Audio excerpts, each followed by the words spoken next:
अब सवाल आता है कि आज घर जाके क्या करना है। आज का एक इंपॉर्टेंट टॉपिक है जो कि हार्ट डिजीज है। एक इंपॉर्टेंट टॉपिक है हार्ट अटैक। कि मान लो किसी को हार्ट अटैक आ ही गया, आपके सामने पेशेंट है, तो अब क्या करना है, व्हाट नेक्स्ट थिंग, ताकि वो अभी रिवाइव हो जाए। अभी आपके पास सिर्फ कुछ सेकंड होते हैं, हाउ टू रिवाइव इट। तो ये बहुत ही इंपॉर्टेंट टॉपिक है। ये अगर नॉलेज थोड़ी सी मिल जाए तो इंसान बच सकता है। वो जान तो बच ही सकती है, उसके पैसे भी सारे बच सकते हैं, राइट। तो वो वाला टॉपिक अभी हम डिस्कस करने जा रहे हैं, heart disease, right, heart attack, वो क्या होता है, कैसे करना है, ऑल दोज थिंग्स जो घर में बैठ के आप अपने किचन को ही अपना हॉस्पिटल बना सकते हैं। Super speciality hospital, right, super speciality kitchen बना सकते हैं, राइट। सो उसके लिए आपको क्या करना है, आपके पास एक सांप सीढ़ी का एक गेम है, दिस यू आर हैविंग, ठीक है, स्क्रीन पे देखिए, घर में जाके उसको रेफर करना है आपको। आपको सिर्फ जीवन में 7 सीढ़ियां चढ़ना है और आपके घर में 7 सांप हैं, उनको उठा के बाहर फेंकना है। अगर आपने ये कर दिया तो हार्ट डिजीज क्या, वो डायबिटीज क्या, वो हाइपरटेंशन क्या, वो ट्यूमर क्या, वो सिस्ट क्या, वो स्टोन क्या, राइट, वो high cholesterol, these will vanish automatically. Only thing is 7 snake आपके घर में छुपे हुए हैं, किचन में छुपे हैं, उसको उठा के बाहर फेंक दिया और 7 सीढ़ियां चढ़ ली, बस, राइट। तो ये आपका पूरा कंक्लूजन है। सो इनमें समझते हैं। सो सबसे बड़ा जो स्नेक है वो कौन सा स्नेक है, ब्लू। जितना ज्यादा बड़ा स्नेक उतना खतरनाक स्नेक, राइट। जितना बड़ा सीढ़ी, बड़ी सीढ़ी, उतना ज्यादा फायदेमंद सीढ़ी। तो 7 सीढ़ी बनाई मैंने और 7 सांप बनाए हैं, उनका साइज को देख के भी आपको अंदाजा लगेगा, जिस कलर का सीढ़ी और जिस कलर का सांप, तो वो सांप उस कलर का वो वाली बीमारी करता है, और वो सीढ़ी चढ़ेंगे तो वो बीमारी खत्म हो जाएगी। तो कलर का इंपॉर्टेंस पता चल गया, राइट। तो इस एक शीट के अंदर आपके जितने भी लाइफस्टाइल डिजीज है सारे ही कवर हो जाते हैं, राइट, ताकि आप उसको समझ पाएं, उसको याद रख पाएं, उसको घर पे जाके इंप्लीमेंट कर पाएं, और एक छोटा बच्चा भी घर पे है तो उसको भी सिखा पाएं through this game of snake and ladder, right. So that is the importance of this game. So the most difficult, सबसे बड़ा सांप, सबसे खतरनाक सांप है सांप, कौन सा कलर का है ये, blue. This is the snake of diagnosis. सबसे पहले तो इससे बचना है, हर हाल में इससे बचना है, राइट। ये कारण है सबसे ज्यादा लोगों के डिजीज रहने में, सिक रहने में, दैट स्टार्ट विद डायग्नोसिस।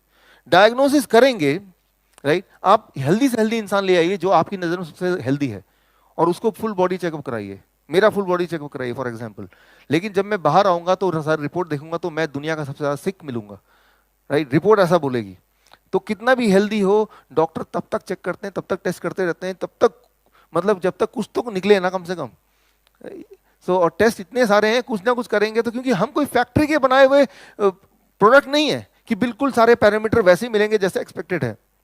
हर इंसान यूनिक है, राइट। सो हमारे जो पैरामीटर्स हैं वो फैक्ट्री के हिसाब से डिजाइन नहीं है। तो डायग्नोसिस में आपको 1 मिनट में ये सांप को मैं बता देता हूं, खत्म करता हूं, फिर अगले सीढ़ी में जाता हूं। कोलेस्ट्रॉल की बात करते हैं, 1978 की बात करें, 1978 में था 300 से ऊपर जो कोलेस्ट्रॉल है उन्हीं को बोलेंगे हाई कोलेस्ट्रॉल, यानी कि 300 से ऊपर जो लोग हैं वही लोग कोलेस्ट्रॉल की दवा लें। 1998 में क्या कर दिया, 250 240 से ऊपर जिनका होगा उनको हाई कोलेस्ट्रॉल बोलेंगे। 1998 के बाद क्या कर दिया, 200 से ऊपर जो है वो हाई कोलेस्ट्रॉल और ये नॉर्मल। आप देखिए थोड़े से लोग नॉर्मल रह गए और ज्यादा लोग जो है वो एबनॉर्मल हो गए। और आज की बात करें नाउ, राइट, तो अब नया रूल ये है कि किसी की उम्र अगर 45 से ऊपर है तो उसको टेस्ट करने की जरूरत नहीं है, सीधा कोलेस्ट्रॉल की दवा स्टार्ट कर दो, राइट। तो ये नया रूल है, राइट। यहां तक कि ब्रिटिश मेडिकल जर्नल में आपको हैरानी होगी कि ये भी सजेशन आया फार्मास्यूटिकल कंपनी का कि भाई कोलेस्ट्रॉल की दवा इतनी जरूरी है कि आप जो वाटर टैंक में उसमें उसी में घोल दें पानी हर एक के घर में आएगा ही, ये एक अमृत है, घर के पेट में अपने आप जाएगा, यहां तक, राइट। सो तो मैं ये सिर्फ कोलेस्ट्रॉल की बात नहीं, अगर आप थायराइड की बात करें, अगर 2003 तक थायराइड क्या था, 0.1 से लेके 6 के बीच में जिनका TSH लेवल है वो नॉर्मल था, राइट, यहां तक नॉर्मल है। इसके बाद जिनका TSH है उन्हीं को थायराइड की बीमारी मानते थे। अब क्या किया, उसको स्क्वीज कर दिया, छोटा कर दिया, 0.6 को 3 तक ले आए, राइट, और 0.1 को 0.3 तक ले आए। यूं मानिए कि आप फुटबॉल का मैच खेल रहे हैं, आप हारना नहीं चाहते, आप क्या करते हैं, जब भी मौका मिलता है अपना जो गोल पोस्ट है छोटा कर रहे हैं, एक टाइम आया गोल पोस्ट इतना छोटा हो गया कि फुटबॉल के साइज से छोटा गोल पोस्ट, तो दुनिया का रोनाल्डो भी आएगा तो आपको हरा नहीं सकता, राइट। तो वही वाला काम हो रहा है मेडिकल साइंस में कि हर बार कुछ कुछ साल बाद, 1 साल 2 साल बाद पैरामीटर और कम और कम और कम और कम, और एक टाइम ऐसा आ गया आज की तारीख में बस वही इंसान हेल्दी है जो कि अपना चेकअप नहीं कराता है। तो सबसे बड़ा सांप से बचना है कि चेकअप वाला सांप से, क्योंकि आपके बॉडी के अंदर वो सारे मैकेनिज्म है जो आपको घड़ी घड़ी बताती है, राइट, कि आप बीमार हैं या हेल्दी हैं। वो पेन से, दर्द से, डिस्कंफर्ट से आपको बताती है, अलर्ट करती है। Need not to go for those diagnosis, right. So osteoporosis, हड्डियों की अगर बात करें तो उसमें भी आप देखेंगे पहले पैरामीटर कुछ और थे और उसके बाद कुछ और हो गए 2003 में, आज के पैरामीटर और स्क्वीज हो गए। ये हिस्टोरिकली अगर देखेंगे लगातार घटते जा रहे हैं, घटते जा रहे हैं। अब मैं आपको बोलता हूं कि ऑस्टियोपोरोसिस की बात है, 50 साल के ऊपर के किसी भी इंसान को आप ये टेस्ट कराइए, वो उसको कैल्शियम की गोली मिल के ही आएगी, क्योंकि ये जो पैरामीटर बने हैं ये पैरामीटर बने हैं 20 साल के आदमी के हिसाब से। लेकिन 20 साल का आदमी 50 साल का आदमी कंपेयर नहीं कर सकते, राइट, और तो उतना हेल्दी हो नहीं सकता, लेकिन फिर वो कैल्शियम की गोली देंगे ही देंगे। तो आपको सिर्फ एक ही करना है, पहला काम करना है कि उस स्नेक को, डायग्नोस्टिक स्नेक को, too much diagnosis is very harmful. जब भी डायग्नोसिस करेंगे तो आप उस ट्रैप में फंसेंगे ही फंसेंगे। तो डायग्नोसिस करने की जरूरत नहीं है बिल्कुल भी, राइट।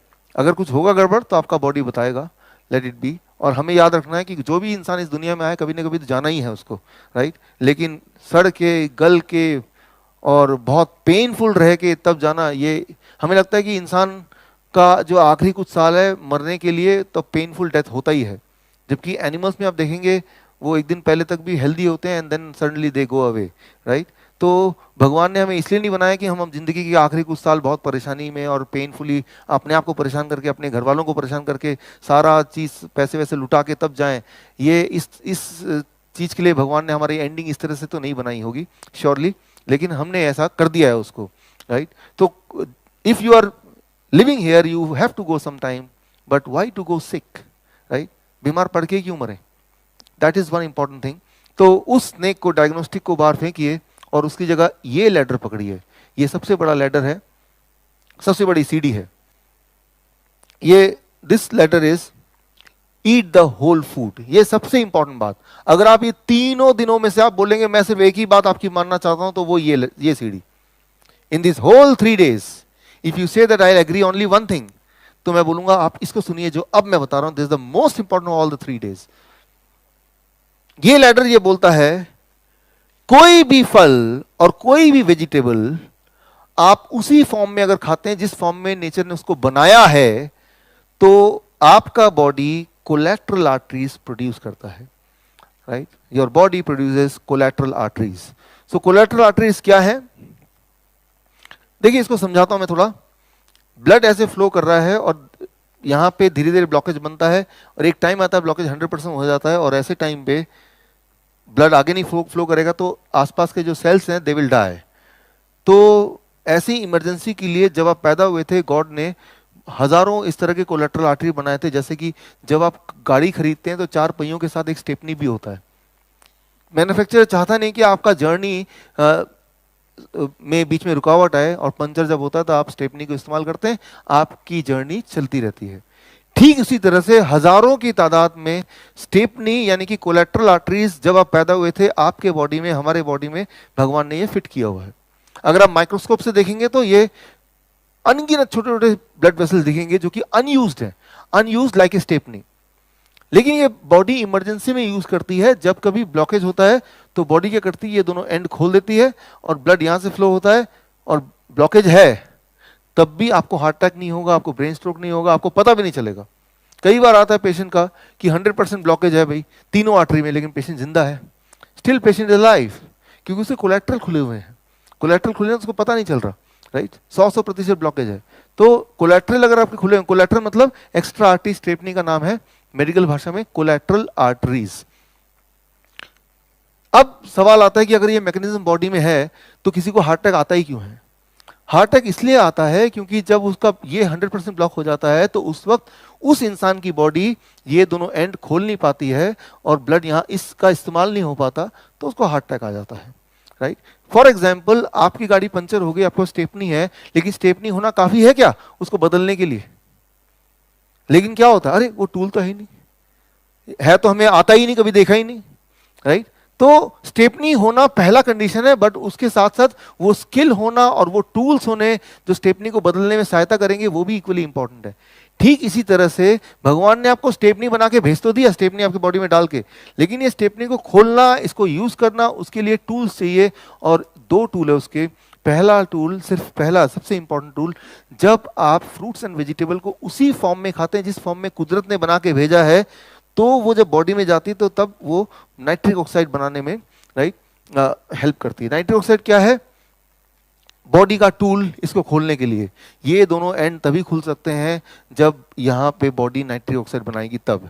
और नाइट्रिक ऑक्साइड बनाने के लिए क्या चाहिए आपको? नाइट्रिक ऑक्साइड बनाने का सिर्फ एक ही नियम है, खाने को उसी ढंग से खाओ जैसे नेचर ने प्रोड्यूस किया। That is called Nobel prize winning science, right. 1998 Nobel prize winning science है। तो ये यूं ही नहीं है, ये नोबेल प्राइज विनिंग साइंस है, तो आप इस पे थोड़ा और ज्यादा, राइट, इस पे रिसर्च कर सकते हैं, भरोसा कर सकते हैं। तो जैसे फल है, सब्जी है, बिना उसको अगर कुक किए, कुकिंग करने से पॉइजन नहीं बन जाता, लेकिन जब कुक करते हैं वो फूड नाइट्रिक ऑक्साइड बनाने में मदद नहीं करेगा, राइट। तो आपको नाइट्रिक ऑक्साइड बनाना है तो उसको अनकुक्ड ही लेना पड़ेगा, ओनली देन वो बनेगा, राइट। तो ये number one. Number two, combined with that exercise. जो लोग एक्सरसाइज करते हैं लगभग 30-40 मिनट्स एवरी डे, तो उनके बॉडी में क्या होता है, पहले से ही आर्टरीज खुले रहते हैं, ऑलरेडी ओपन।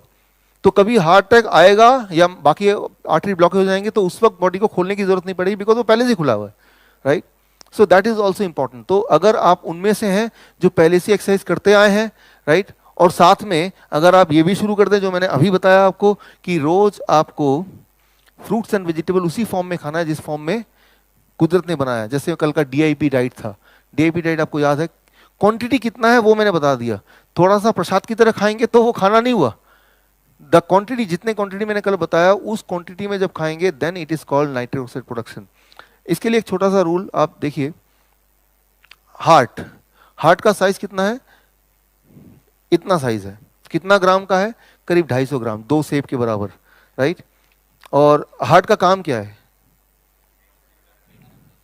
देखिए आपने ये, यू आर राइट, आपने ये सीखा है बचपन से कि हार्ट क्या करता है, उसका एक काम है ब्लड को सर्कुलेट करना पूरी बॉडी में, आर्टरीज में, ब्लड वेसल्स में, कैपिलरीज में, वेन्स में, यही सीखा आपने।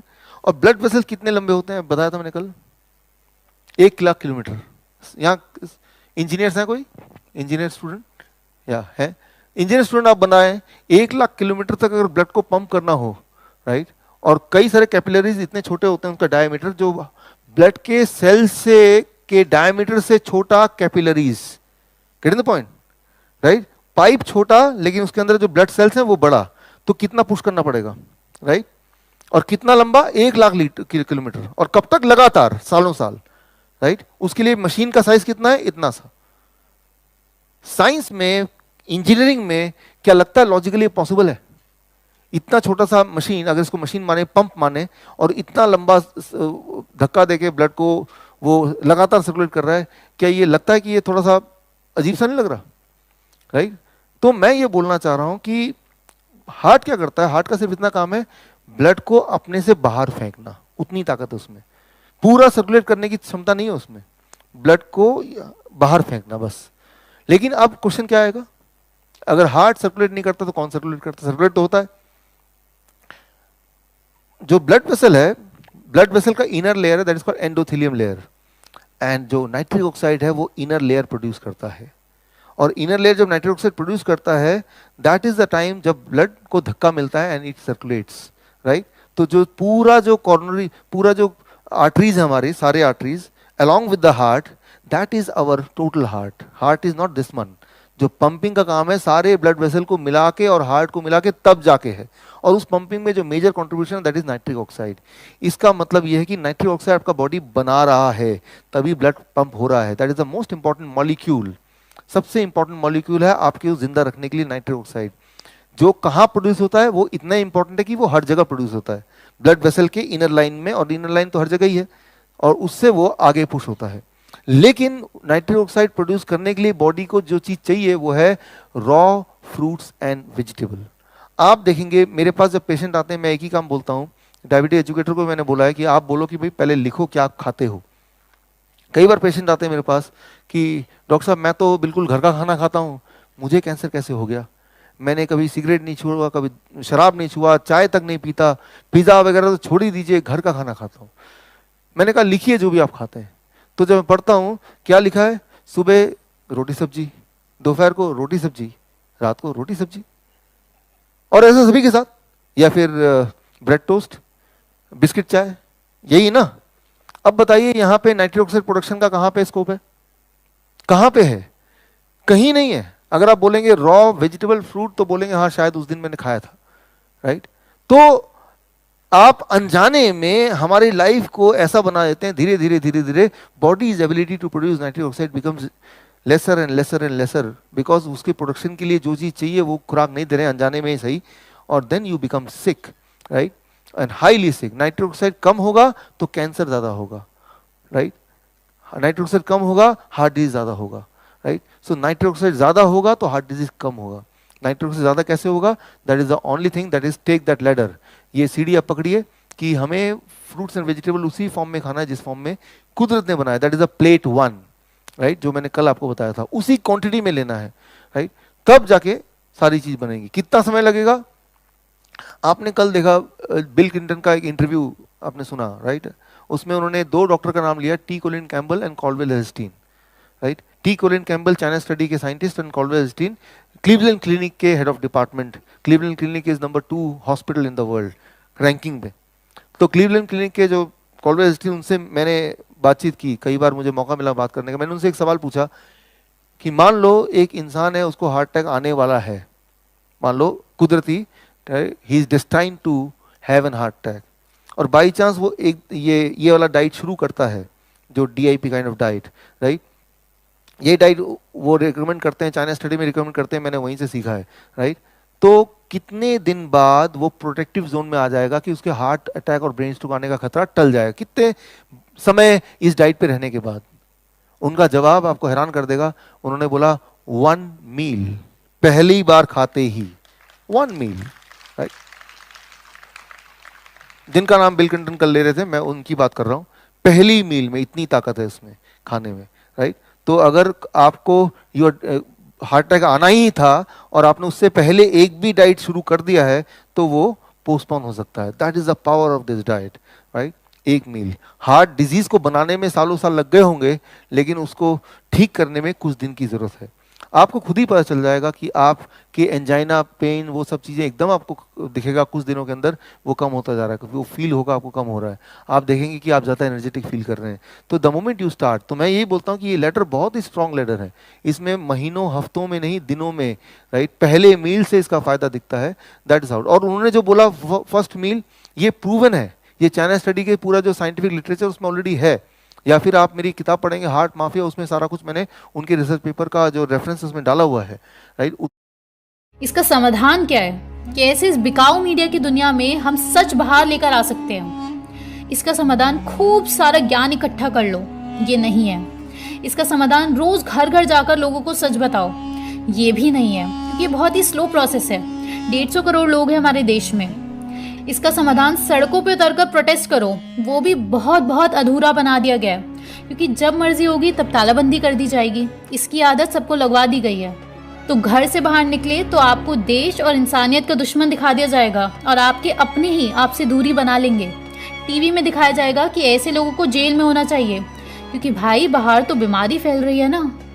इसका समाधान हजारों किताबें पढ़ लो और लोगों को समझाओ कि वो भी पढ़े, ये भी नहीं है। हर किसी को कहो कि चरक संहिता कंठस्थ कर लो, ये भी नहीं है। सबको बोला जाए राजीव दीक्षित जी की किताबें पढ़ो, ये भी नहीं है, क्योंकि अब तक तो आपको समझ जाना चाहिए कि अधिकतर लोग आलसी हैं, मरना पसंद करते हैं लेकिन मेहनत पसंद नहीं करते। लेकिन जैसे भी है, भारतीय और वो लोग हमारी जिम्मेदारी हैं। इसका समाधान है कि हमें भी ठीक वही तरीका इस्तेमाल करना है जो अंग्रेजों ने अपना झूठ फैलाने के लिए किया, लेकिन सिर्फ तब तक जब तक गेम बराबरी पे ना जाए, और उसके बाद उन तरीकों को जलाकर फेंक दो। और वो तरीका है साइकिक ड्राइविंग का और गैस लाइटिंग का। जी हाँ, साइकिक ड्राइविंग, जो 1960 से MK अल्ट्रा प्रोजेक्ट से इस्तेमाल की जा रही है, और आज उसका भयंकर रूप सबको दिख रहा है। वो लोग अपना झूठ इसलिए फैला पाते हैं क्योंकि उनके पास आज की तारीख में न्यूक्लियर हथियार से भी बड़ी और ताकतवर चीज है, और वो है आपके दिमाग तक पहुंचने का तरीका। आपके दिमाग के अंदर घुसकर उसमें जो मर्जी हो वो बातें डाल देने का तरीका। ये चिप आपके शरीर में लगाने की जरूरत भी नहीं आज उन लोगों को, क्योंकि वो लोग मनोविज्ञान पर बहुत मेहनत कर चुके हैं, और ये किया जाता है मीडिया की मदद से।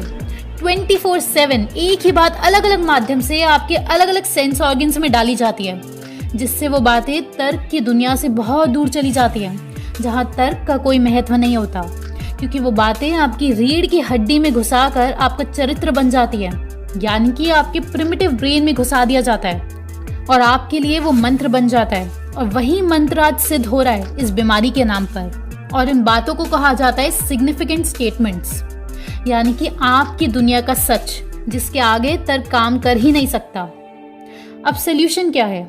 जो समस्या है वही समाधान है। बस इसके लिए आप लोगों को मिलकर हमारे साथ आना है, वो भी घर बैठे बैठे। आपको हिलने की जरूरत भी नहीं है।